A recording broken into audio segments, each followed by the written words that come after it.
Assalamualaikum warahmatullahi wabarakatuh. Innal hamdalillah nahmaduhu wa nasta'inuhu wa nastaghfiruh wa na'udzu billahi min shururi anfusina wa min sayyiati a'malina may yahdihillahu fala mudilla lahu wa may yudlil fala hadiya lahu. Asyhadu an la ilaha illallah wahdahu la syarika lahu wa asyhadu anna Muhammadan abduhu wa rasuluh. Allahumma shalli wa sallim wa barik ala hadzal nabiyil karim nabiyyina Muhammadin sallallahu alaihi wasallam wa ala alihi wa sahbihi wa man tabi'ahu ila yaumiddin. Amma ba'du fa ya ibadallah usikum nafsi wa iyaya bitaqwallah wa ta'atihi la'allakum tuflihun. Qala Allah ta'ala fi kitabihil aziz wa huwa asdaqul qailin. Ya ayyuhalladzina amanu taqullaha haqqa tuqatih wa la tamutunna illa wa antum muslimun.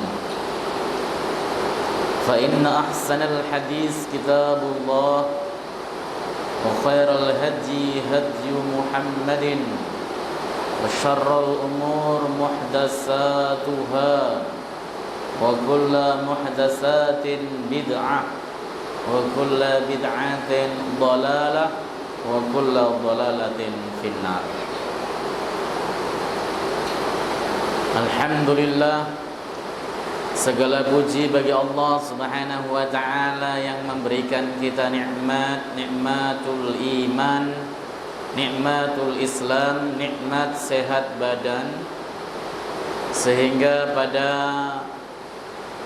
malam hari ini kita bisa melaksanakan ibadah salat maghrib berjamaah, disambung dengan bersama-sama halaqah sejenak dalam rangka membahas agamanya Allah Subhanahu wa ta'ala. Alhamdulillah diberikan hujan oleh Allah Subhanahu wa ta'ala. Bapak masih mending, saya dimandikan dari Manggarai. Alhamdulillah, saya syukur banget. Tadi di jalan saya itu berterima kasihnya begini. Salah satu hikmah yang saya ambil kenapa doa saya untuk tidak kehujanan gak dikabulkan, agar saya itu gak menepuk dada merasa sebagai walinya Allah gitu. Gak boleh kayak gitu. Makanya perlu doa itu tidak dikabulkan sama Allah Subhanahu wa ta'ala. Nah, kita meskipun Allah berkahi kita dengan hujan, alhamdulillah, sampai juga kita di sini dalam rangka mujalasah ilmu. Mudah-mudahan Allah Subhanahu wa ta'ala ya meridhai kita. Yang turun dari langit adalah rahmat. Yang turun dari langit ini adalah kasih sayang Allah Subhanahu wa ta'ala kepada kita semuanya. Kita masih akan membahas tentang bab azan dan iqamah. Azan dan iqamah. Jadi di dalam kitab Umdatul Ahkam ini unik. Bab sholat dibahas duluan, baru bahas azan. Biasanya di kitab-kitab yang lain azan dulu baru bahas masalah sholat. Nah, ini uniknya kitab Umdatul Ahkam. Waqad syuri'a fil madinati hinama istasharon nabi sallallahu alaihi wasallam ashabahu fi talabi tariqin ya'rifuna biha dukhulal waqti. Azan dan iqamah itu disyariatkan di Madinah. Pada waktu Nabi Isra Mi'raj itu posisi Nabi masih di Mekah. Beberapa tahun kemudian Rasul baru hijrah ke Madinah. Syariat solat sudah beliau terima di Mekah. Kalau begitu selama di Mekah, Nabi Shallallahu Alaihi Wasallam, para sahabat ketika mengerjakan solat tidak pakai azan, sebab belum disyariatkan. Jadi ceritanya itu, para sahabat radhiyallahu taala anhum ajma'in itu diajak musyawarah Nabi untuk membahas bagaimana caranya orang itu tahu waktu sholat. Ada yang usul bagaimana kalau pakai lonceng. Nabi tidak setuju sebab itu mirip Yahudi dan Nasrani. Pakai kentongan, Nabi juga nggak setuju. Akhirnya deadlock rapat itu, nggak ada kata putus. Lalu kemudian pada malam hari ada seorang sahabat namanya Abdullah bin Zaid al-Ansari. Beliau ini tidur dan bermimpi ada orang ngajarin ya bagaimana tentang tata cara azan. Orang nggak diketahui siapa orangnya ini yang ngajarin tata cara azan tuh gini loh, Allahu Akbar, Allahu Akbar, Allahu Akbar, Allahu Akbar, dan sebagainya sampai selesai. Begitu bangun, beliau masih hafal. Ini loh Pak, salah satu mimpi yang benar, ru'yan yang shadiqah, itu adalah ketika bangun kita masih hafal mimpi kita. Kalau Bapak mimpi sesuatu, bangun gak hafal, gak usah diinget-inget, berarti itu bohongan, itu setan. Tadi mimpi apa? Waduh nih serem ini, jangan-jangan. Gak usah dipikirin. Kita mikirin pakai nginget-nginget segala, gak perlu. Setelah bangun, ingat kaifiat azan yang diterima. Sahabat tadi lapor sama Nabi Sallallahu Alaihi Wasallam. Lapor dan Nabi menyetujui sesungguhnya itu adalah mimpi yang hak. Ini meskipun bukan dari Nabi Shallallahu Alaihi Wasallam, disebut hadis, namanya hadis taqririyah, ketetapan Nabi Shallallahu Alaihi Wasallam. Meskipun bukan sabda Nabi Shallallahu Alaihi Wasallam. Itu masalah azan dan iqamah. Nah nanti akan kita bahas juga, kan mungkin antum dalam perjalanan hidup antum pernah mendengarkan azan unik misalnya, atau iqamah unik. Ada yang di masjid iqamah itu cuman Allahu Akbar, asyhadu an la ilaha illallah, asyhadu anna Muhammad Rasulullah. Ada ya? Pernah ya? Ada yang azannya tuh Allahu Akbar, Allahu Akbar, asyhadu an la ilaha illallah, asyhadu an la ilaha illallah. Jadi dua-dua semuanya ada. Nah kita bahas bagaimana sebenarnya kedudukan secara syariat dalam Islam.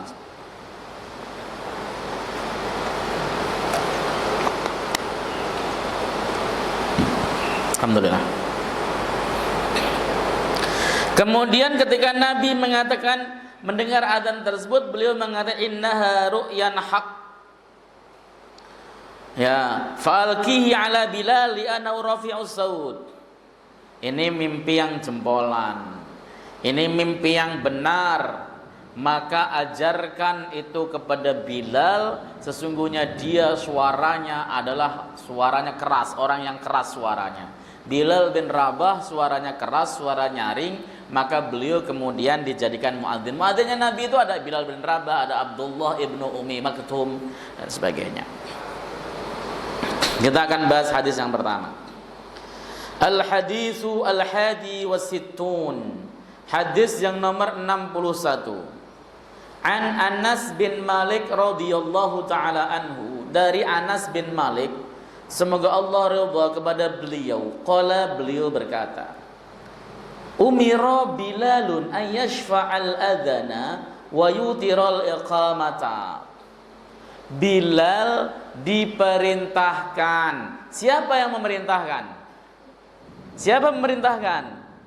Rasulullah sallallahu alaihi wasallam, sahibus syariah atau asy-syari', nabi yang memiliki syariat. Meskipun bentuknya umiro dengan bina majhul, tetapi ini hukum hadis ini adalah hadis marfu'. Hadis marfu' itu hadis yang berasal dari Nabi sallallahu alaihi wasallam, bukan hadis mauquf. Kalau ada hadis diriwayatkan oleh seorang sahabat disebut hadis mauquf. Tapi ketika hadis mauquf ini ada sandaran kepada Nabi sallallahu alaihi wasallam, itu namanya hadis marfu'. Terkadang ada hadis mauquf hukumnya marfu', namanya marfu' hukman. Gitu cara ilmu hadis. Sama di sini juga. Tapi ini bukan marfu' hukman. Kenapa? Sebab kata umiro itu berasal dari kata amaron nabiyyu sallallahu alaihi wasallam Bilalan. Nabi memerintahkan kepada Bilal. Oh, kalau begitu hadis ini kualifikasinya marfu' sebab dari Nabi sallallahu alaihi wasallam. Tapi harus dirunut. Azan ini bukan merupakan ajaran atau hal yang diajarkan Nabi pada awalnya, berasal dari mimpi seorang sahabat. Dari sini jangan kemudian antum berpendapat gini ya, kalau gitu mimpi bisa dijadikan sebagai dalil Ustadz. Tidak boleh, mimpi itu bukan dalil. Lah itu Nabi itu kan syari itu sahibus syariah, yang memiliki syariat. Beliau itu yang memverifikasi ini valid, ini tidak. Lah kalau kemudian kita, siapa yang memverifikasi mimpi kita? Maka kita tidak boleh menjadikan mimpi kita sebagai hujjah atau dasar hukum. Nggak boleh, itu bukan dasar hukum. Oke. Apa yang Nabi perintahkan kepada Bilal? Ayyashfa'al adzana, supaya Bilal itu azan dengan bilangan syafa' genap. Azan itu genap. Ya. Kemudian wayutiral iqamata, dan beliau disuruh juga untuk iqamah dengan bilangan ganjil. Nah, diterangkan di dalam kitab ini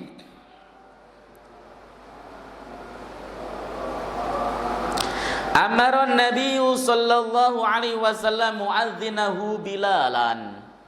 Nabi memerintahkan kepada muadzinnya yaitu Bilal bin Rabah ayyashfa'al adzana li'annahu li'lamil ghaibain, untuk membaca genap 2 kali azan. Karena apa? Tujuan azan adalah memberitahu orang-orang yang belum datang ke masjid. Itu hikmahnya. Kenapa azan itu 2,1? Kalau azan itu manggil. Kalau panggilan cuma 1 kadang-kadang belum kena. Maka diulang lagi supaya orang-orang yang gaib dari masjid, orang yang tidak di masjid, orang yang belum datang di masjid, dia datang ke masjid. Kalau iqamah kan tanda bahwa sholat mau didirikan, orangnya sudah ada di masjid, pasti ngerespon. Begitu, itu hikmah daripada azan. Kenapa kok diulang-ulang sementara iqamah tidak? Allahu akbar, gitu kan? Kenapa diulang-ulang? Karena untuk memanggil orang, memberitahu orang-orang yang gaib, yang enggak di masjid. Fayati bi alfadhihi mathna, maka azan tersebut dibacakan dengan lafadznya 2 kali. Wa hadza 'adat takbir fi awwalihi wa qad sabata tarbi'ihi wa qad sabata tarbi'uhu, bukan tarbi'ihi. Ini kecuali bacaan takbir pada awalnya. Karena apa? Sahih hadis yang menjelaskan bahwa takbir dalam azan itu dibaca 4 kali. Allahu akbar, Allahu akbar. Allahu akbar, Allahu akbar 4 kali kan? Itu disebut syafa' ya. Ya, disebut syafa' 4 itu syafa' genap. Tetapi pembacaan takbir 2 kali jadi 4 itu adalah bukan ijtihad tapi sabit dari Nabi sallallahu alaihi wasallam. Bahkan ini merupakan riwayat yang masyhur. Pendapat mayoritas yang mengatakan bahwa takbir di dalam azan itu 4 kali. Wa kalimatut tauhid fi akhirih, dan kalimat tauhid di akhirnya tidak 2 kali tapi sekali. Ya, hayya 'alas shalah, hayya 'alas shalah, hayya 'alal falah, hayya 'alal falah. Allahu akbar, Allahu akbar. La ilaha illallah. Kalimat la ilaha illallah yang terakhir itu cuma sekali. Kenapa? Ya memang Nabi ngajarannya begitu. Makanya ini Pak, saya mengingatkan kembali, mengambil satu hadis sahih lalu kita amalkan, sementara kita tidak memperhatikan banyak hadis yang lain, itu kesalahan fatal. Kesalahan fatal. Banyak di antara kita ketika membaca Bulughul Maram, membaca Bukhari, membaca Muslim, ketika dapati hadisnya sahih, oh ini sahih, harus kita amalkan. Oh belum tentu. Harus melihat hadis-hadis lain yang sejenis dengan hadis tersebut untuk mendapatkan konklusi hukum. Harus pula melihat bagaimana praktek para sahabat radhiyallahu taala anhum ajma'in. Karena mereka yang hidup bersama Nabi, mereka tahu bagaimana cara mempraktikkan hadis tersebut, bukan berdasarkan hayalan kita, bukan berdasarkan rangkaian imajinasi kita. Karena kan kita itu orang akhir zaman ini seringkali ngomong gini, kalau kita ada persoalan hukum, kita cari dalam Al-Quran, kita cari dalam Al-Hadis. Yang pertama, kalau itu yang berbicara antum, saya nggak percaya. Kenapa? 1, antum tidak hafal Quran. Yang kedua, antum tidak mengerti gharaibul alfat fil Quran. Yang ketiga, antum tidak bisa membedakan mana ayat muhkamat dan ayat mutasyabihat. Maka itu tidak boleh. Itu kerjaan para ulama untuk mengambil dalil dari Al-Quran. Saya Ustadz, kalau misalnya beribadah, saya mau mengamalkan hadis sahih saja, pendapat ulama dalam kitab fikih saya buang jauh-jauh. Itu juga sebuah kekonyolan. Nggak bisa. Kenapa nggak bisa? Sebab Bukhari dan Muslim sama-sama sahih, kadang-kadang seakan-akan ta'arud, bertentangan. Belum ada Abu Dawud, Ibnu Majah, yang antum semuanya belum pernah kaji sama sekali. Lah kenapa kemudian kita percaya? Percaya sama ulama yang memiliki kualifikasi sebagai pakar hadis. Madhab 4 semuanya pakar hadis. Apalagi Imam Ahmad bin Hanbal, beliau itu gurunya Al-Imam Al-Bukhari. Beliau hafal itu 1 juta hadis. Al-Imam Asy-Syafi'i, gurunya Imam Ahmad bin Hanbal, beliau hafalan hadisnya di atas 500.000 hadis. Atau kita bisa melihat pendapat ulama-ulama setelahnya. seperti Ibnu Qudamah Al-Maqdisi, Al-Imam An-Nawawi, Ibnu Hajar Al-Asqalani, Ibnu Rajab Al-Hambali. Silahkan ambil pendapatnya, itu yang lurus. Saya kadang-kadang kalau ada temen ngeyel begitu, saya kasih satu kasus untuk nyari hukum di dalam hadis, nggak bakal bisa karena tidak memiliki kualifikasi. Nah, oke.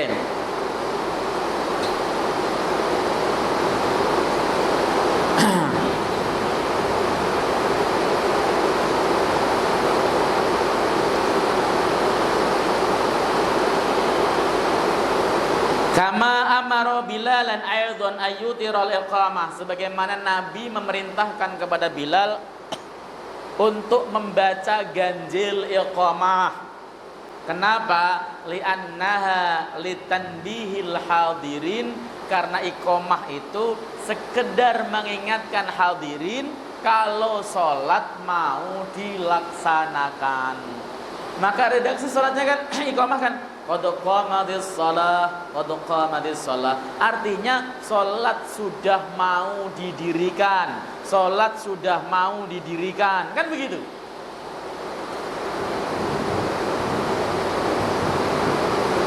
Nah, di dalam hadis sahih Bukhari lain itu diterangkan bahwa makmum itu berdiri, sunnahnya itu menunggu imamnya berdiri. Sunnahnya, meskipun iqamah sudah selesai, imam belum berdiri, makmum ya nggak usah berdiri dulu. Sunnahnya itu ada di dalam hadis sahih Bukhari. Idza uqimatis shalah, tatkala iqamat sudah dikumandangkan, fala takumu, janganlah kalian itu berdiri, hatta ru'aitumuni aqumu, sehingga kalian melihat aku berdiri, kata Nabi SAW. Berdirinya jamaah itu nunggu imam, bukan imam didorong jamaah. Imamnya mau santai nunggu iqamah, jamaahnya udah baris, kadang-kadang bikin keder. Tunggu saja. Imam boleh beri pada saat hayya 'alas shalah, boleh, pada qad qamatis shalah boleh, atau selesai nunggu iqamah boleh. Clear, harus nunggu imam berdiri. Gitu.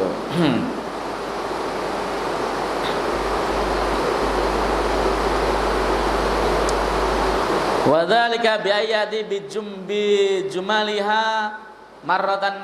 Qomat itu sekali-sekali. Wa hadza 'adat takbir, kecuali takbir dibaca 2 kali. Allahu akbar, asyhadu an la ilaha illallah, dan qad qamatis shalah diulang 2 kali. Nah, meskipun redaksi di atas hadis mengatakan Bilal disuruh Nabi untuk membaca iqamah ganjil, faktanya ada yang genap. Ganjil itu mayoritasnya. Dari mana Bapak tahu? Dari hadis lain yang menjelaskan. Kalau dari hadis ini antum lalu beristihad, maka akan didapati qomat cuman satu-satu. Allahu akbar, asyhadu an la ilaha illallah, asyhadu anna Muhammadar Rasulullah, hayya 'alas shalah, hayya 'alal falah, qad qamatis shalah, Allahu akbar, la ilaha illallah. Ada yang begitu qomatnya. Saya tanya langsung orang yang enggak tahu dalilnya, ikut-ikutan. Enggak boleh. Tapi sebenarnya ada pendapat yang kayak gitu, nanti kita bahas.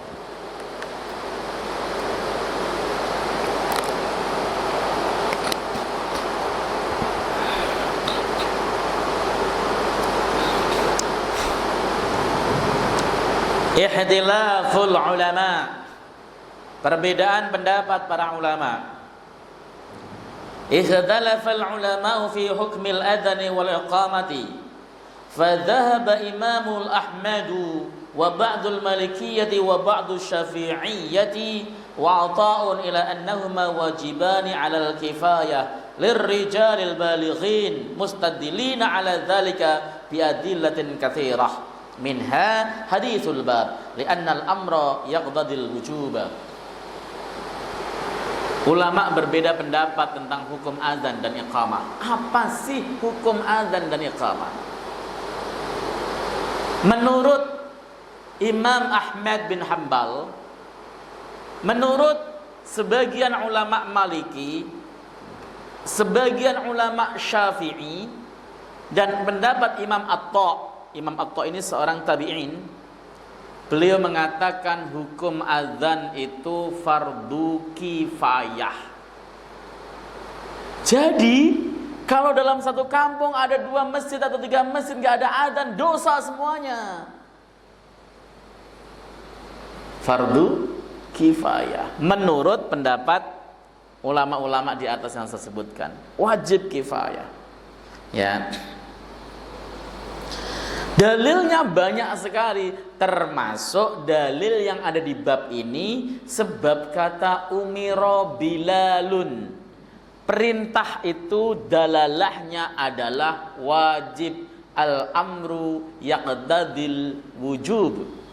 Perintah itu konsekuensinya adalah pada kewajiban, kecuali ada dalil yang memalingkan kepada kesunahan. Gila Pak, dalilnya sama, wujud dalilnya sama, tetapi ulama ketika memandang menjadikannya sebagai hukum fikih itu bisa beda-beda. Ada yang menghukumnya wajib kifayah, ada yang menghukumnya sunnah muakkadah. Yang wajib mengatakan itu perintah berarti wajib.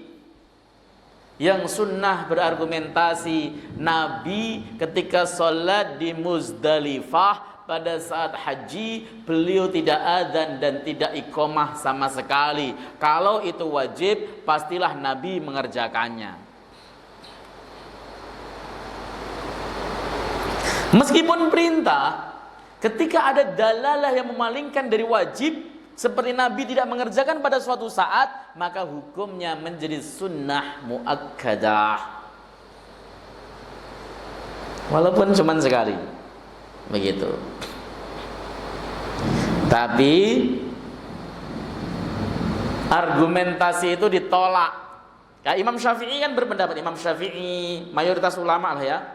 Mayoritas ulama Imam Abu Hanifah, Imam Syafi'i, mazhab Syafi'i mayoritas itu mengatakan bahwa adzan dan iqamah itu sunnah.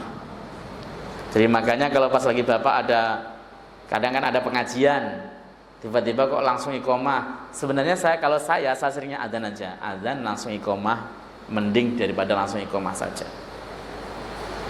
Tapi biasanya mereka langsung iqamah saja Ustadz. Ya terserahlah.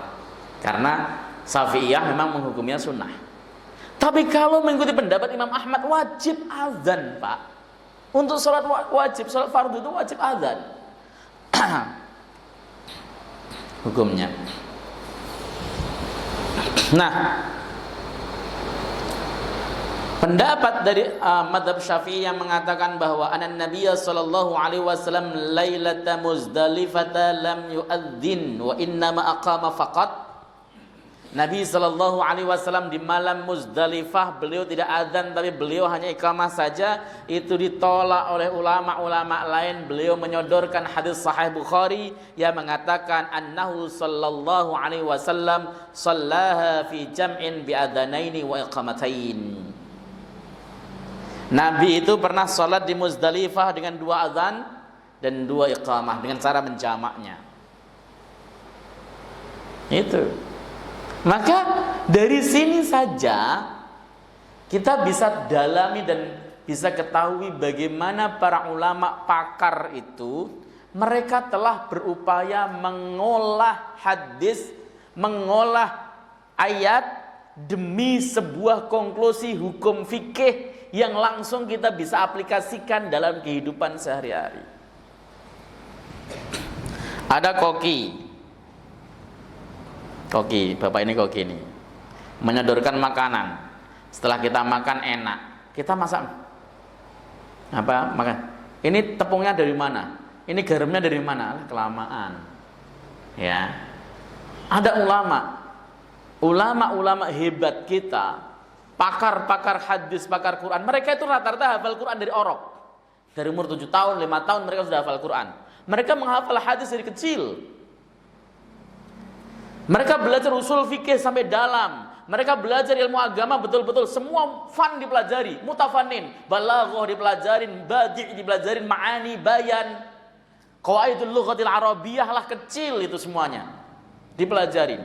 Kemudian ketika mereka meramu itu semua dalam hukum fikih yang ada dalam hadapan kita, kita tiba-tiba kembali kepada resep masakannya. Dalilnya mana? Saya kasih tahu, Pak. Dalil itu hanya manfaat di tangan ulama. Di tangan kita, orang-orang yang bukan ulama seperti antum ini, nggak manfaat. Dikasih dalil juga nggak hafal dan nggak ngerti.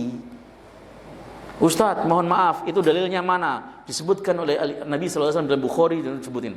Pulang, coba, tadi dalilnya apa? Nggak tahu ya, pokoknya ada dalilnya, apa yang gitu.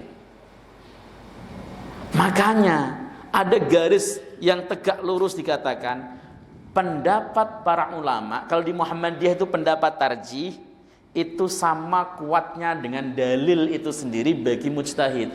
Mujtahid butuh dalil, kita butuh pendapatnya para ulama. Kalau semua orang dibolehkan beristihad, kacau. Ya kayak Sahrur yang mengatakan bahwa yang disebut milkul yamin adalah orang yang di bawah kendalinya, karyawannya, buruhnya, pembantunya, itu adalah milkul yamin. Budak nggak boleh digauli tanpa dinikahi. Rusak. Kenapa? Dia bukan pakar ijtihad. Kalau pintu ijtihad dibolehkan semua orang bisa untuk mengaksesnya, maka agama rusak, saudara. Terus bagaimana? Apakah kita nggak boleh beristihad? Boleh, tapi penuhi dulu kriterianya. Jadi pakar dulu, baru Anda boleh beristihad. Non pakar jangan beristihad. Imam Malik pernah bercerita bahwa sahabatnya itu menangis terseduh-seduh terus-terusan. Ketika ditanya, kenapa kamu menangis terseduh-seduh? Tambah keras nangisnya. Loh, apakah saya mengganggu Anda? Tidak, saya menangis itu karena saya melihat banyak orang zaman sekarang suka berfatwa masalah agama, padahal makin hari persoalan agama itu semakin luar biasa sulitnya. Tapi banyak orang-orang ruwaibidhah yang non kompeten justru berkata tentang masalah agama. Apalagi kalau dalam bidang muamalah, Pak, ya, pergerakannya luar biasa. Itu dibutuhkan orang-orang yang cerdas, orang-orang yang pengetahuan usul fikihnya dalam, kemudian literasinya jago, baru kemudian bisa memecahkan. Kalau kemudian hanya orang yang tahu fikih saja tidak bisa. Butuh orang-orang yang pakar usul fikih untuk memecahkan itu. Ini kita harus sadari betul. Dalilnya sama, konklusi hukum bisa beda. Karena apa? Karena ada ulama yang memandang, oh ini hadis bisa jadi batasan hadis ini. Oh ini hadis bisa membatalkan hadis ini. Oh ini hadis bisa menjelaskan hadis ini. Itu persoalan dan kita jarang yang tahu.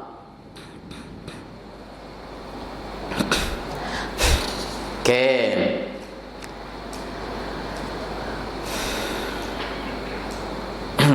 Ala anna Syekhul Islam Ibn Taimiyah dzakara fi ikhtiyarat anna qawaifa min al-qailina bi sunniyatil adhan yaqulun idza ittafaqa ahlu baladin ala tarkihi qutilu.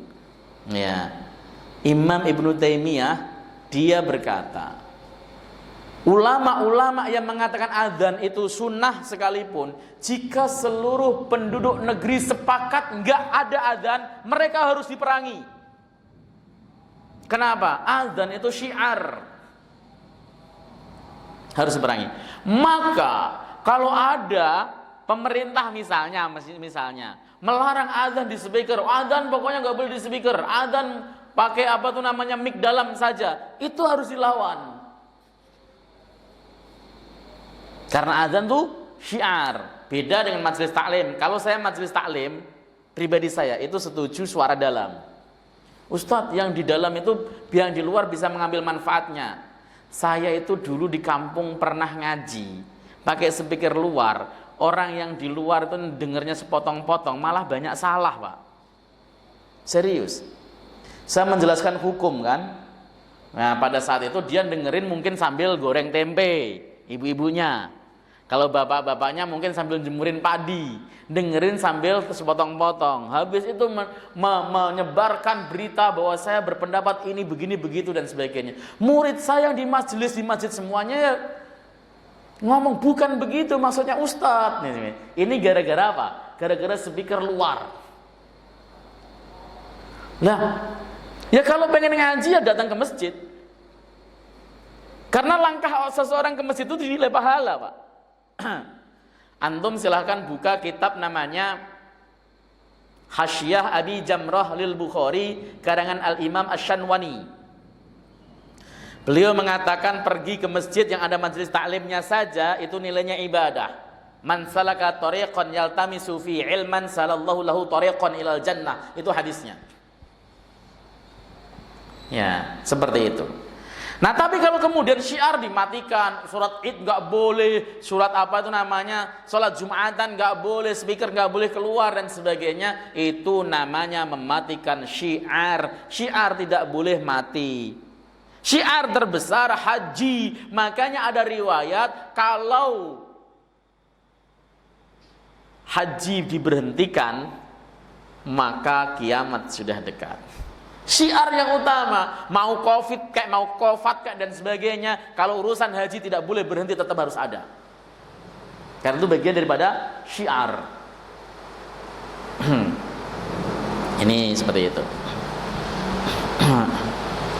Wahdalafu aidan.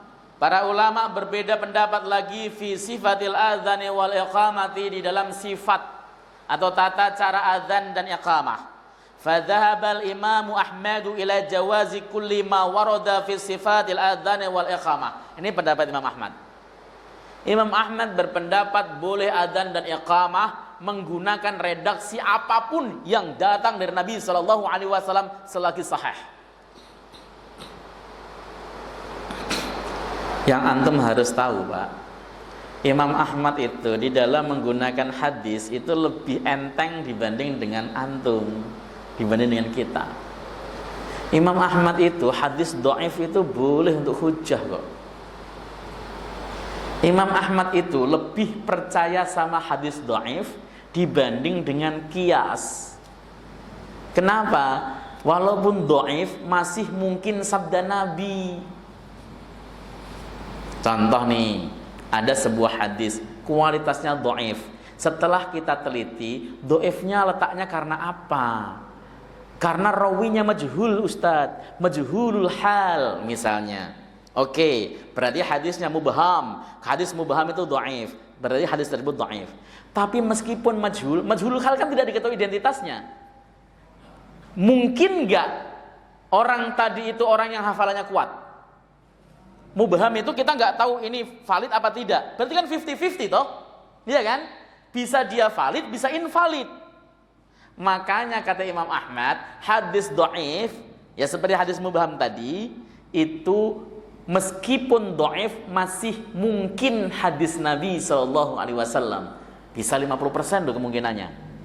Sementara qiyas itu pendapat para ulama.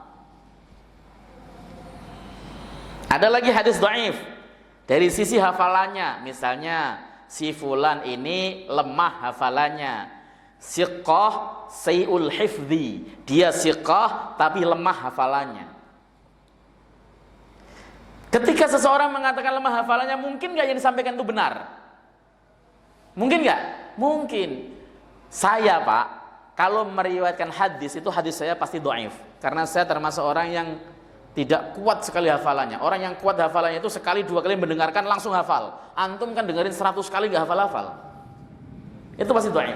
Tapi meskipun begitu, apakah omongan antum semuanya itu tidak bisa diterima? Bisa kan? Bisa diterima. Maka hadis dhaif yang dikemukakan oleh orang yang terpercaya, gak suka bohong, tapi hafalannya lemah,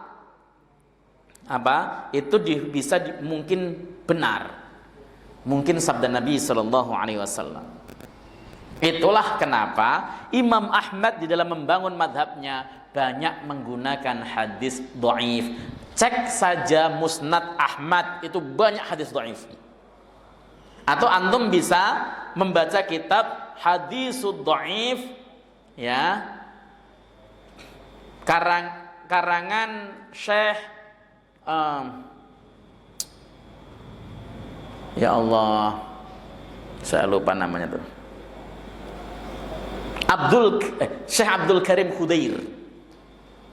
Coba dibaca itu. Imam Ahmad. Justru madhab yang paling keras nolak hadis dhaif itu madhab Syafi'i aslinya. Imam Syafi'i itu tidak mau menggunakan hadis dhaif sama sekali. Buang jauh-jauh hadis dhaif itu. Makanya terkenal ucapannya, idza sahhal hadis fahuwa madhabi. Ketika hadis ini sahih, maka itulah madhabku. Artinya madhab Asy-Syafi'i itu dibangun berdasarkan hadis sahih aslinya. Tapi kemudian ke bawah gini malah pengikutnya hadis palsu juga telan juga, ya. Pengikutnya yang kemudian main wal-wal kedual, entah sendal entah aspal, pokoknya telan semuanya. Saking semangatnya untuk melegalitaskan tentang maulid saja pakai hadis palsu.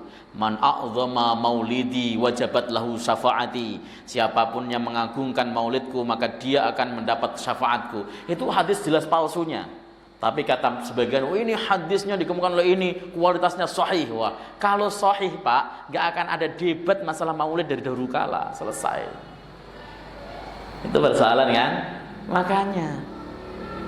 Nah, kita kembali lagi. Imam Ahmad justru berpendapat azan itu pakai kaifiat apapun, tata cara apapun boleh. Yang penting dari Rasulullah Sallallahu Alaihi Wasallam. Ini saya baca juga di dalam kitab Syarah Bulughul Maram. Beliau itu makanya membolehkan azan tadi satu-satu tadi. Allahu Akbar, Allahu Akbar. Asyhadu an la ilaha illallah, asyhadu an la ilaha illallah. Begitu azannya. Boleh versi Imam Ahmad. Lakinnahu ihdara adana Bilal. Tapi Imam Ahmad sendiri itu memilih azannya Bilal bin Rabah wa iqamatahu dan iqamahnya Bilal. Wa adzanul Bilal al-musyar ilaihi khamsa asyarata jumlatan. Azan Bilal yang diisyarahkan oleh Imam Ahmad itu jumlahnya ada 15. 15 itu begini sama saya ini 15. Arba'u takbiratin, 4 takbir. Allahu akbar, Allahu akbar. Allahu akbar, Allahu akbar, 4 takbir. Summa arba'u tasyahudat. Kemudian 4 tasyahud. Asyhadu an la ilaha illallah, asyhadu an la ilaha illallah, asyhadu anna Muhammadar Rasulullah, asyhadu anna Muhammadar Rasulullah, 4 tasyahud. 4 tambah 4 8. Summa takbiratan. Kemudian summa arba'u hay'alat. Kemudian 4 hayya 'alas shalah. Hayya 'alas salat, hayya 'alas shalah, hayya 'alal falah, hayya 'alal falah. Itu 4 kali. 4 kali 3 12.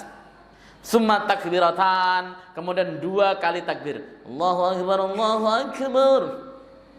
14. Ditutup dengan summa yahdimuhu bila ilaha illallah. Kemudian ditutup dengan la ilaha illallah. Itu azan Bilal. Itu dipilih oleh Imam Ahmad, dipilih oleh Imam Syafi'i, dipilih oleh Imam Malik. Begitu kan. Meskipun kalau ada orang yang azan saat itu boleh, nggak salah. Jangan diingkari, ditegur saja. Tegurnya gini, antum tahu dalilnya itu enggak? Kalau tahu ya enggak masalah. Tapi kalau adzan itu diucapkan di tengah-tengah orang yang biasa adzan yang sering kita dengar, sebaiknya jangan. Kenapa? Bikin konflik, pasti dibilang aliran sesat. Serius. Enggak boleh kita ingkari. Jangan besok lagi. Saya gitu, salah, enggak boleh. La inkara alal mukhdalafi wa innama yunkaru alal mujma' alaih. Enggak boleh ada pengingkaran atas sesuatu yang debatable, enggak boleh. Perkara debatable itu enggak boleh diingkari. Sesungguhnya pengingkaran itu adalah sesuatu yang disepakati ulama tidak bolehnya. Oke. Sudah masuk waktu ya? Monggo silakan Pak Ji. Kalau masjid menyiapkan azan, tapi kita pulang di rumah, dengar ada dari ini, apakah kita juga menyebutkan azan atau kita sholat? Ya. Ya. Apakah kita sholat di rumah itu Suruh adzan, sunnah adzan lagi gitu maksudnya. azan juga? Ya. Pelaksanaan azan itu dilakukan di tempat apa saja di mana kita mau melaksanakan sholat wajib. Kalau kita mendengarkan adzan di masjid, kita sholat di masjid, nggak perlu adzan, cukup adzan masjid karena kita sholat di masjid. Tapi karena Pak Haji misalnya lagi sakit atau ada suatu hal sehingga mau jamaah dengan kalau orang rumah, maka tetap sunnah adzan dan iqamah lagi di rumah. Tetap sunnah adzan dan iqamah. Karena saya mengikuti pendapat ulama yang mengatakan adzan dan iqamah itu sunnah. Begitu, tetap sunnah. Wah, ada lagi, misalnya ojol, karena tergesa-gesa sholatnya terlambat misalnya. Padahal adzan kan tadi udah berkumandang 10 menit. Ya, terlambat dari masjid 3 orang. Dia mau ke sholat, adzan dan iqamah lagi sunnahnya. Selama ini kita kalau itu kan iqamah saja, ambil ringkasnya. Tapi sebenarnya sunnahnya tetap adzan dan iqamah. Seperti itu Pak Haji jawabannya. Sunnah. Pendapat jumhur sunnah. Itu yang saya ikuti. Kalau antum mau pendapat wajib ya silahkan. Lebih apa itu namanya ekstrim lagi. Tapi lebih bagus sih. Kalau saya mengikuti yang sunnah saja.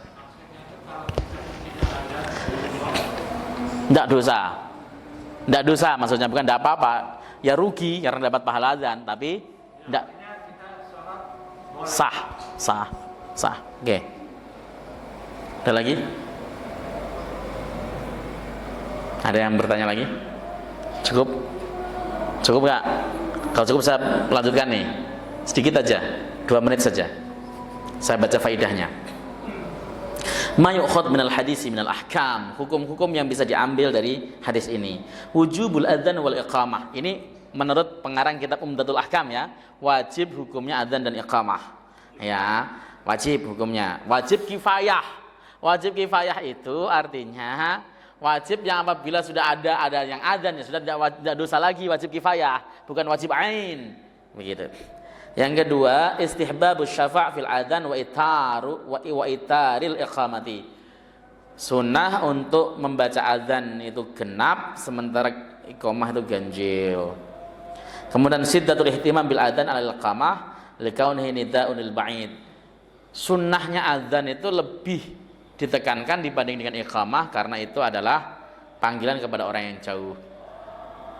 Kalau lebih jauh kita dalami lagi, nanti kita akan bahaslah di pertemuan berikutnya ya tentang masalah siapa yang adzan, siapa yang kompeten adzan dan siapa yang iqamah, nanti akan kita bahas di pertemuan selanjutnya. Insyaallah mudah-mudahan manfaat. Intinya adalah meskipun antum atau saya juga termasuk berpendapat adzan itu sunnah, tetapi adzan itu syiar. Makanya meskipun kita sholat di padang sahara sekalipun, nggak ada jamaahnya sendiri seorang pun, kita saja misalnya sholat, tetap sunnah adzan dan iqamah. Allahu Akbar. Kata Rasulullah, siapa tahu ada rijalul ghaib. Ya, rijalul ghaib itu makhluk Allah, jin-jin muslim, malaikat-malaikat yang mau berjamaah dengan kita. Seperti meskipun kita berada di tempat yang sendirian, tetap disunahkan melaksanakan azan dan iqamah. Saking syiarnya azan ini, jangan diremehkan. Allah Ta'ala alam bisawab. Nggak ada pertanyaan ya?